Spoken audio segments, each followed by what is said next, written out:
아멘.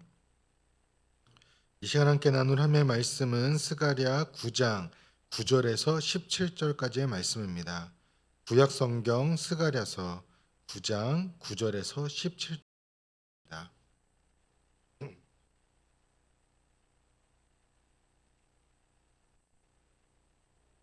스가랴 9장 9절에서 17절 말씀 한 절씩 교독하시고 마지막 17절은 합독하시도록 하겠습니다. 시온에 따라 크게 기뻐할지어다. 예루살렘 따라 즐거이 부를지어다. 보라, 내 왕이 내게 임하시나니 그는 공의로우시며 구원을 베푸시며 겸손하여 나귀를 타시나니 나귀의 작은 것 곧 나귀 새끼니라. 내가 에브라임의 병거와 예루살렘의 말을 끊겠고 전쟁하는 활도 끊으리니 그가 이방 사람에게 화평을 전할 것이요 그의 통치는 바다에서 바다까지 이르고 유브라데 강에서 땅끝까지 이르리라. 또 너를 말할진대 내 언약의 피로 말미암아 내가 내 갇힌 자들을 물 없는 구덩이에서 놓았나니 갇혀 있으나 소망을 품은 자들아 너희는 요새로 돌아갈지어다. 내가 오늘도 이르노라. 내가 내게 갑절이나 갚을 것이라. 내가 유다를 당긴 활로 삼고 에브라임을 끼운 활로 삼았으니 시온아 내가 내 자식들을 일으켜 헬라 자식들을 치게 하며 너를 용사의 칼과 같게 하리라. 여호와께서 그들 위에 나타나니 그들의 화살을 이렇게 서로 쏘아들 것이며 주 여호와께서 나팔을 불게 하시며 남방 회오리 바람을 타고 가실 것이라. 만군의 여호와께서 그들을 호위하시리니 그들이 원수를 삼키며 물맷돌을 밟을 것이며 그들이 피를 마시고 즐거이 부르기를 술 취한 것 같이 할 것인즉 피가 가득한 동이와도 같고 피 묻은 제단 모퉁이와도 같을 것이라. 이날에 그들의 하나님 여호와께서 그들의 자기 백성의 양떼같이 구원하리니 그들이 왕관의 보석같이 여호와의 땅에 빛나리로. 합독하시겠습니다. 그의 형통함과 그의 아름다움이 어찌 그리 크고 곡식은 청년을 새 포도주는 처녀를 강건하게 하리라. 아멘. 오늘은 내 왕이 내게 임하나니 라는 제목으로 함께 말씀을 나누고자 합니다. 우리는 살아가면서 우리를 이끌어줄 강력한 또 지혜로운 그런 지도자를 원합니다. 그 문제를 해결해줄 유능한 왕을 또 기대하곤 하죠. 세상이 말하는 이상적인 왕은 보통 어떤 모습일까요? 분명한 것은 강력한 카리스마를 갖고 리더십을 갖고 이끌어갈 그런 사람들을, 그런 지도자를 원합니다.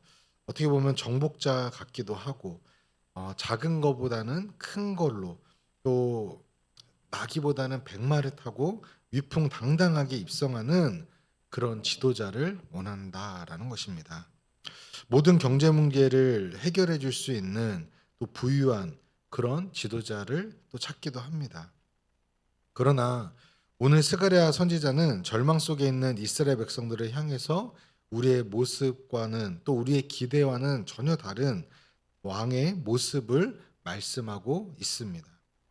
이 예언은요, 단순히 과거의 이스라엘만을 위한 것이 아니라 오늘날 우리가 어제도 안전에 대해서 이야기를 나누었지만 불안과 또 기대를 안고 살아가는 지금 현 시대 우리에게도 하나님께서 말씀하시는 귀한 또 복음의 핵심이기도 합니다. 오늘 말씀을 통해서 우리에게 임하시는 참된 왕은 어떠한 분이시고 또 그분이 가져오시는 나라는 어떠한 나라인지 그리고 그 왕이 맞이하는 백성은 어떠한 복을 누리게 되는지 함께 은혜를 나누고자 합니다. 첫 번째 우리가 오늘 스가랴가 선포하는 왕의 모습은 겸손의 왕이다라는 것입니다. 하나님께서는 당신의 백성을 향해서 외치라고 명령하십니다. 9절에 보면 시온에 따라 크게 기뻐할지어다 예루살렘에 따라 즐거이 부를지어다 보라 내 왕이 내게 임하시나니 라고 말합니다. 왕의 오심은 두려움과 공포가 아닙니다. 큰 기쁨과 즐거움의 굿뉴스인 것이죠. 왜냐하면 이 왕은 세상의 왕들과는 근본적으로 다르기 때문입니다. 이때 당시의 왕은 뭐죠? 통치하고 또 백성들에게서 무언가를 받아내야 되는 구조였죠. 말 그대로 상하의 관계가 분명하고 무언가를 해줘야 되는 것이죠. 하지만 하나님께서 말씀하시는 또 스가랴를 통해서 선포하시는 겸손의 왕은 그렇지 않다라는 거예요. 그분은 첫 번째 공의로우시고 구원을 베푸시는 왕이다라고 이야기합니다. 그의 통치의 기반은 힘이나 권모술수가 아니라 공의이며 또 그의 목적은 정복이 아니라 백성을 위한 구원이다. 구원자시다라는 겁니다. 두 번째, 그분은 겸손의 왕이십니다. 이것이 가장 충격적이고 놀라운 부분입니다. 그는 위풍당당한 군마가 아니라 무엇을 타고 오셨죠? 나귀를, 곧 나귀 새끼를 타고 오셨다라고 말씀합니다. 고대 근동에서 나귀는요, 평화의 상징이기도 합니다. 전쟁의 왕이 말을 타고 온다면 평화의 왕은 나귀를 타고 온다라는 것입니다. 이 예언은 수백 년 후에 예수님께서 예루살렘에 입성하실 때 분명하게 성취되었습니다. 예수님은 세상의 힘으로 굴복시키는 왕이 아니라 스스로를 낮추시고 섬기러 오신 겸손의 왕이시다라는 겁니다. 이것이 우리가 첫 번째 중요한 핵심입니다. 우리의 참된 왕은 세상의 가치관과는 전혀 다른, 오히려 완전히 뒤엎어버리는 겸손과 섬김의 모습으로 우리에게 오셨다라는 겁니다. 우리는 종종 우리의 문제를 해결해 줄 강력하고 화려한 무언가를 권모술수를 가진 사람을 찾지만 하나님께서는 가장 낮은 모습으로 우리에게 찾아오셔서 구원을 베풀어 주셨습니다. 우리가 그분을 바라보고 그분의 그 사랑과 은혜를 누릴 때에, 그렇다면 우리 교회는, 우리 성도는 어떻게 해야 될까요? 내가 먼저 그 겸손한 자의 모습을 우리는 가져야 된다. 교회가 그러한 곳이 되었으면 좋겠고요. 우리의 가정이 그렇게 되었으면 좋겠습니다. 어디가 먼저냐라고 말하기는 좀 그렇지만 어떻게 본다면 가정이 먼저이지 않을까. 또 그 은혜가 흘러넘쳐서 또 교회 안에서, 또 우리 다락방 안에서 그것들이 세워지고 또 나아가야 되지 않을까. 어제도 이야기했지만 교회에 왔을 때, 세상 사람들이 교회에 왔을 때 세상과 무엇이 다른 공동체이냐라고 했을 때 이러한 부분이라는 거예요. 세상의 지도자, 세상에 있는 상하의 그런 구조 안에 있는 것이 아니라 정말 오히려 우리가 생각했을 때 높은 사람들이 저 사람이 왜 저렇게까지 해야 되지? 겸손하게 섬기며 그런 은혜들이 넘쳐나는 그런 세상과 전혀 다른 구별된 그런 교회의 모습이 우리 안에 있어야 되고, 그러한 모습이 먼저 내가 이루어갈 수 있는 하나님의 자녀가 되기를 주님의 이름으로 축원합니다. 두 번째, 스가랴가 선포하는 왕의 모습은 평화의 왕이다라는 겁니다. 이 겸손한 왕이 세우실 나라는 어떠한 모습일까요? 10절은 그 나라의 놀라운 특징을 이야기해주고 있는데요. 10절을 보면 내가 에브라임의 병거와 예루살렘의 말을 끊겠고 전쟁하는 활도 끊으리니 그가 이방 사람에게 화평을 전할 것이다. 엄청난 놀라운 선포인 것이죠. 왕은 적군의 무기를 빼앗기 전에 먼저 자기 백성의 무기로부터 없애시겠다고 말씀하시는 거예요. 병거와 말, 활은 당시 가장 강력한 군사력이에요. 지금으로 얘기하면 탱크와도 같고 폭탄과도 같은, 미사일과 같은 것인데, 하나님은 하나님 나라의 백성은 더 이상 세상을 의지하던 힘과 논리, 군사력이나 경제력, 인간의 지혜를 의지 않을 것이다라는 그런 선포한 것이에요. 그렇게 자기 백성을 무장 해제시키신 후에 왕은 무엇을 하시죠? 이방 사람에게 화평을 전할 것이다 라고 이야기합니다. 그의 나라는 특정 민족만을 위한 그냥 폐쇄적인 나라가 아니라요, 온 열방을 향하여서 평화를 선포하는 평화의 나라다라는 것입니다. 이것이 우리가 두 번째 기억해야 될 부분입니다. 우리의 왕은 세상의 무기를 패하시고 진정한 화평의 나라를 세우십니다. 근데 세상은 어떠하죠? 어제도 우리가 광복절 80주년을 보냈지만 TV에서 여러 가지 그런 영상들이 나왔는데요. 보면 이제 화를 넘어서서 그냥 안타까운 인간의 죄성을 보게 되는 것 같아요. 그 제국주의의 모습 가운데 지금 이 말하는 모습과는 전혀 다릅니다. 자기들이 가장 우월하고 자기들이 가장 강대하여서 우리가 지배해가고 너희들을 도와주겠다. 그것이 그들의 논리이죠. 근데 전혀 지금 말씀은 반대로 이야기하고 있어요. 모든 무기들을 내려놓고 그들에게 평화를, 샬롬을 말씀하고 계십니다. 그 나라는 인간의 힘이 아니라요, 오직 하나님의 언약 위에서만 가능해요. 그러니까 우리가 말씀 위에 교회를 세우고 말씀 위에 가정을 세우고 말씀 안에서 먼저 된 자들이 나라를 위해 기도할 수 있어야 되는 거죠. 그래서 독립운동을 하셨던 많은 분들 중에 다라고 말하는 게 아니라요, 정말 중요한 역할을 하셨던 분들이 정말 신앙이 있으셨던 분들이었잖아요. 어떻게 저렇게까지 할 수 있을까? 다른 분들도, 믿지 않는 분도 그렇게 했지만 말씀 안에서 깨어 계셨던 이 하나님의 그 평화의 왕이신 그 하나님을 알았기 때문에, 그 은혜를 알았기 때문에 그들은 그 자기의 소명을 갖고 살아간 것입니다. 11절에 이어서 보면 또 너로 말할진대 내 언약의 피로 말미암아 내가 내 갇힌 자들을 물 없는 웅덩이에서 놓았나니. 우리의 구원과 평안은 우리의 노력이 아니라요, 또 우리를 위해 흘리신 언약의 피, 곧 예수 그리스도의 십자가의 보혈에 근거합니다.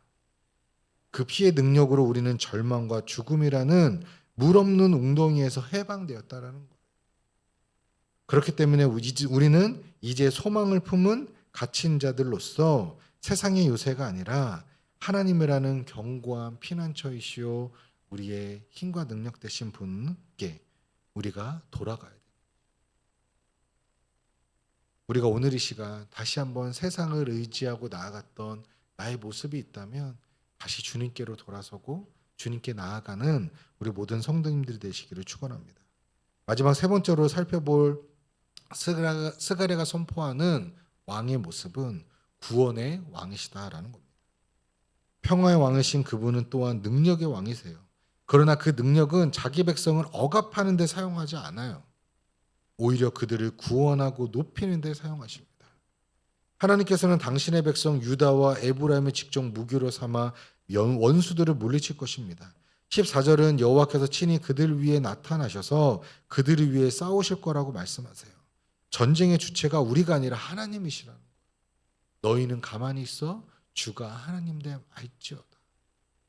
이스라엘 백성들이 전쟁할 때 언제 그들이 정말 능력이 있어서 정말 좋은 무기가 있어서 전쟁에서 승리한 적이 있습니까? 단 한 번도 그런 적이 없어요. 단 한 번도. 그들에게 승리의 요건은 단 한 가지. 하나님을 의지하였느냐, 하나님을 바라보았느냐 였지 다른 무언가가 아니었다라는 겁니다.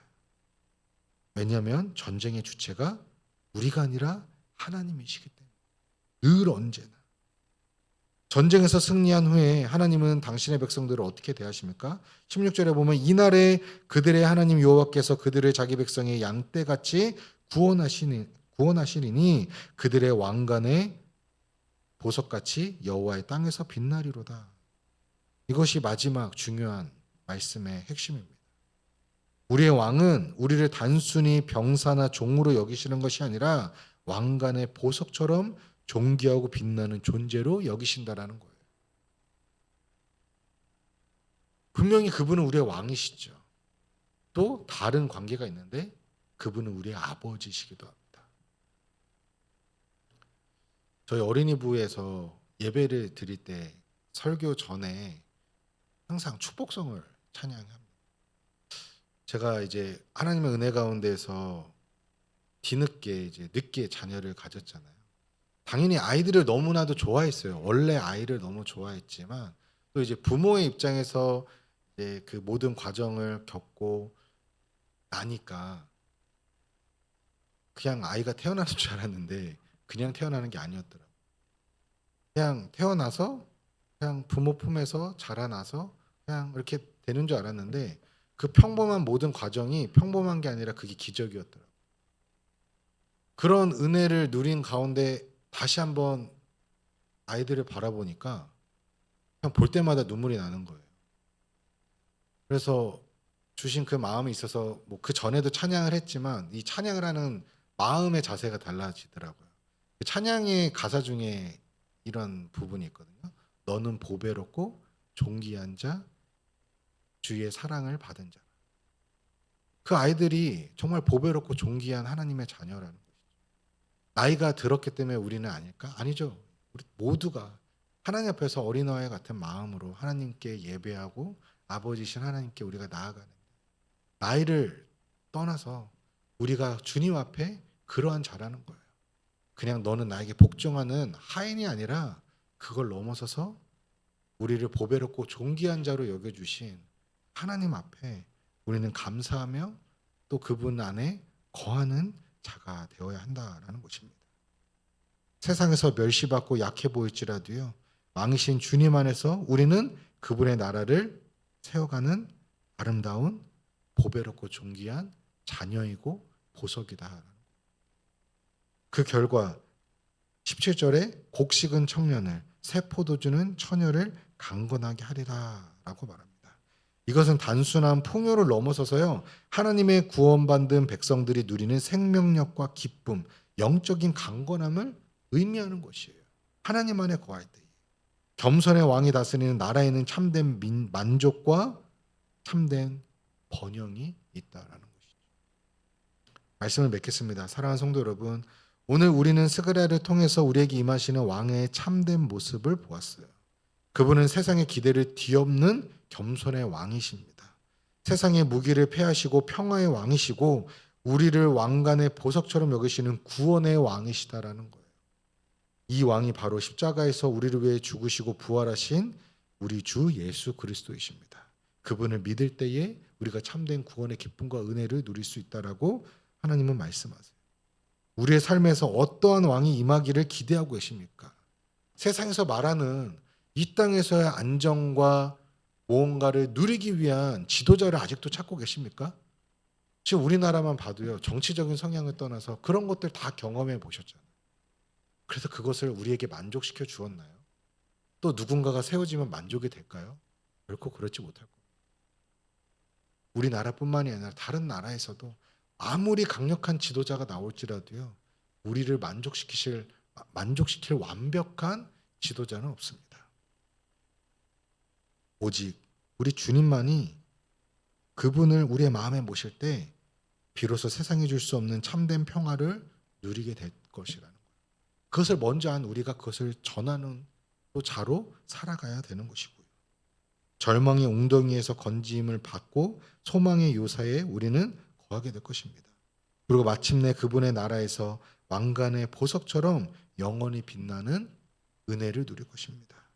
이 놀라운 은혜가 오늘 이 자리에 참여한 우리 모든 성도님들과 우리 더사랑교회 모든 성도님들 가운데에 충만하게 넘치기를 주님의 이름으로 축원합니다. 이 시간 우리 함께 말씀을 기억하며 기도하기 원합니다.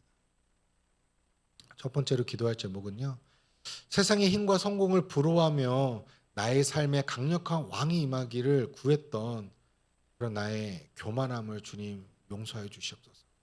이제 나를 위해 낙이 타시고 십자가의 길을 걸으신 겸손한 왕 예수님만을 나의 유일한 왕이시요 구원자이심으로 고백하고 주님의 그 겸손과 섬김을 배우고 따라가는 그런 제자된 삶, 주님의 자녀된 삶을 살아가게 해주시옵소서. 기도하시고요. 두 번째는 때로 삶의 문제 앞에 갇힌 자처럼 낙심하기도 합니다.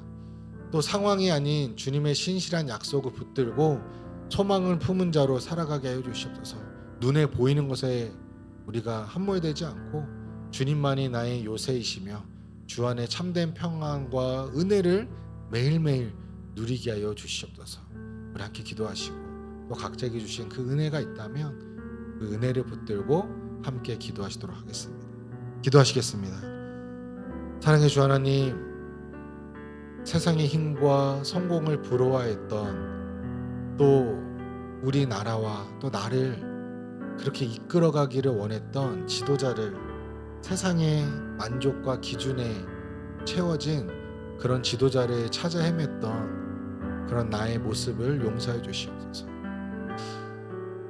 그것이 교만이었고 나의 자만함이었음을 깨닫습니다. 이제 나를 위해 이 땅에 낙이 타시고 십자가의 길을 걸으신 겸손의 왕 예수님만을 나의 왕으로 구원자이심으로 고백하게 하시고, 거기서 끝나는 것이 아니라 주님의 그 겸손과 섬김을 배우고 따라 살아가는 주님의 제자, 또 하나님의 자녀 되게 하여 주시옵소서.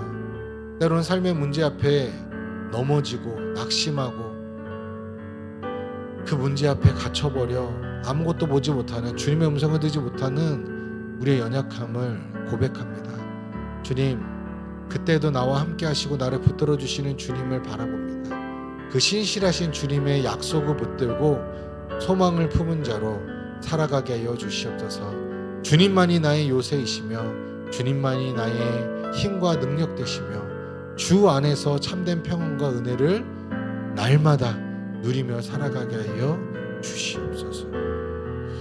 우리 계속해서 교회와 또 나라와 민족을 위해 기도하기 원합니다. 하나님, 우리 더사랑 공동체가 정말 힘써 여호와를 알아가게 하시고 그 안에서 먼저 우리가 그 은혜를 누리며 또 세상을 향해 복음의 빛을 비추는 축복의 통로, 은혜의 통로 되게 하여 주시옵소서.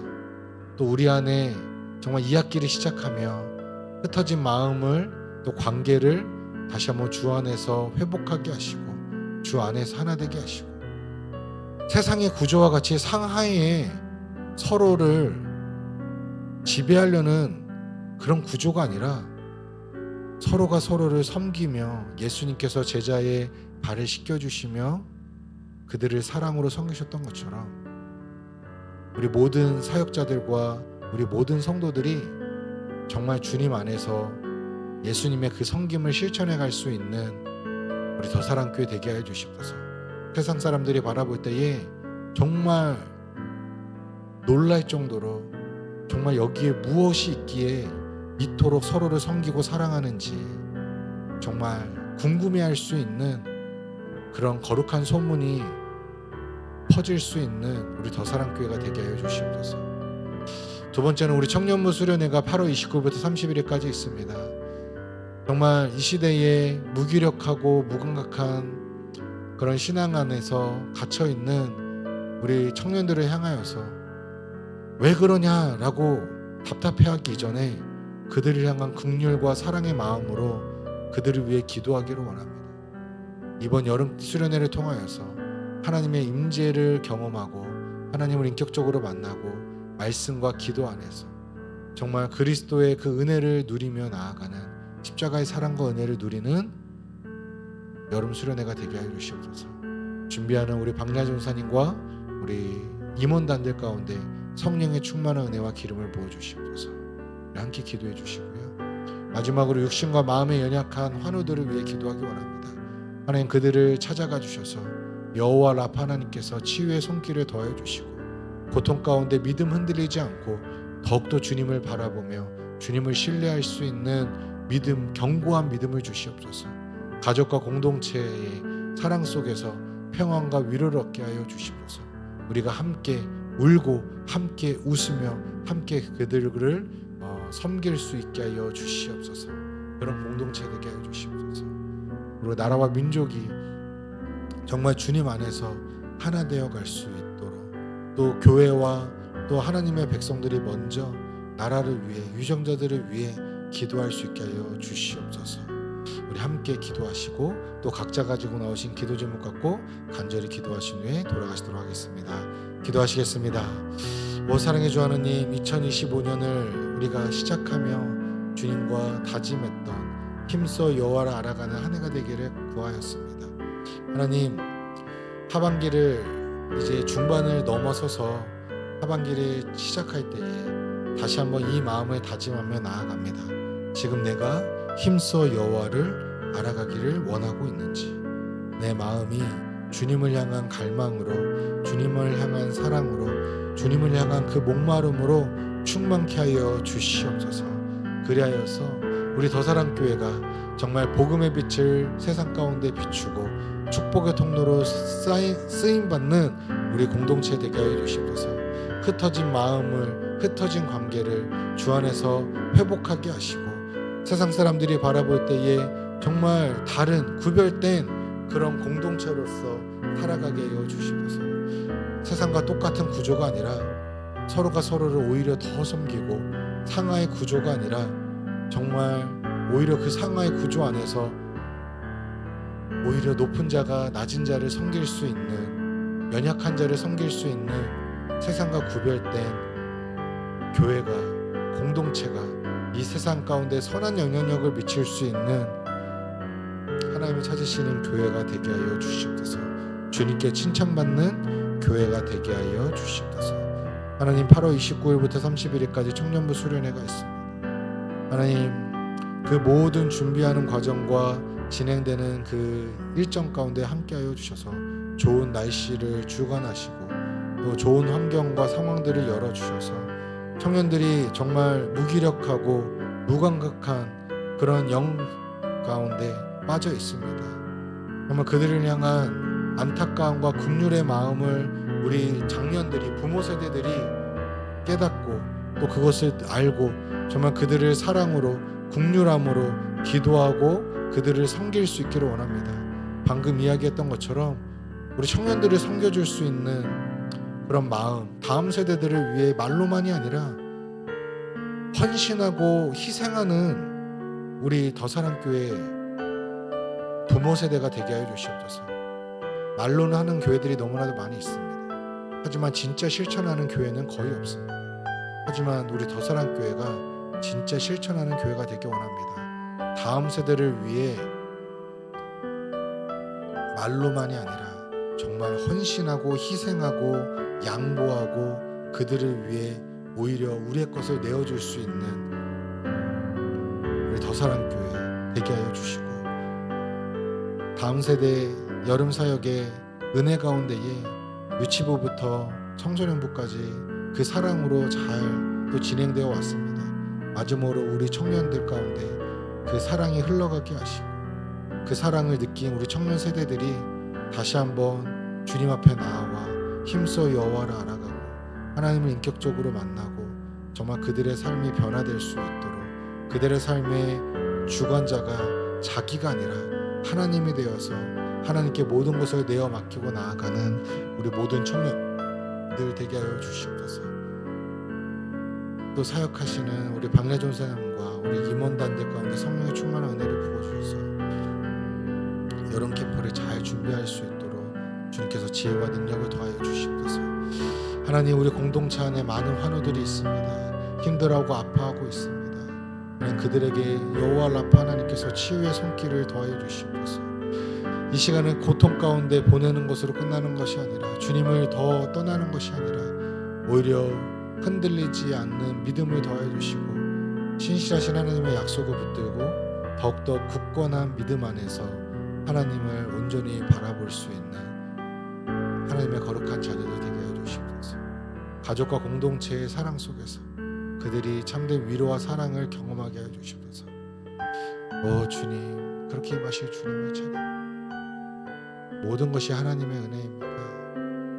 나를 지으신 이도, 나를 이끄신 이도, 나와 함께 하시는 이도, 나의 삶의 주인 하나님이시고 그 모든 것이 지금까지 이루어진 것이 하나님의 은혜임을 고백합니다. 주님 감사합니다. 주님 사랑합니다. 주님 찬양합니다.